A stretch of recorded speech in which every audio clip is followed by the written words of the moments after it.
Welcome to the Cretaceous chalk outcrop of northeastern Mississippi. My name is Renee Clary, and I'm fortunate enough to live near these fossiliferous layers.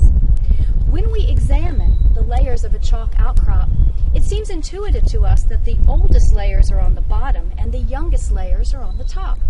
After all, sediments are deposited on top of each other and not underneath existing layers.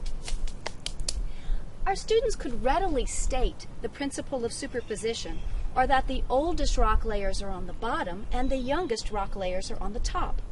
However, some of our students had problems comprehending this principle. When we asked about the origin of an extinct organism, our students pointed to the top of the outcrop and said that the extinction occurred near the bottom of the outcrop. This is exactly opposite to what the principle of superposition tells us.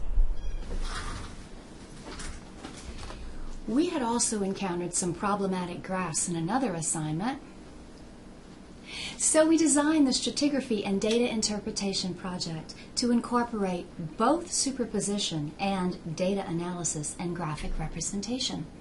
Each student received an individual data set with differing numbers of fossils as well as occurrences. Some of the data sets were measured from the bottom of the outcrop upwards, or conversely, some of the data sets were measured from the top of the outcrop downwards. The fossils differed as well. Some students received marine fossils, such as the Cretaceous oyster Exogyra, while other students had terrestrial fossils in their data sets, such as petrified wood.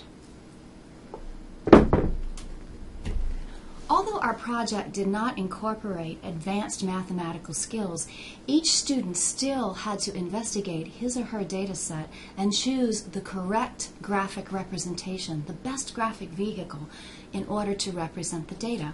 Students had to return to the graph and then analyze their data, what it meant. They had to determine the environment of deposition as well as the age in which the deposition likely occurred.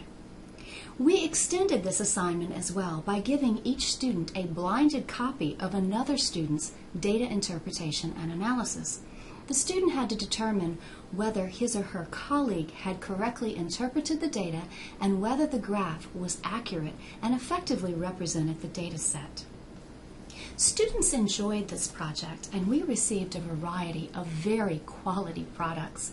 We think that perhaps the ownership of the individual data set facilitated a big picture understanding of superposition and stratigraphy.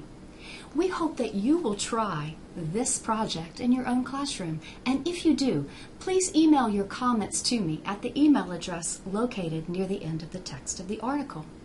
Thank you so much for reading Graphing the Rocks.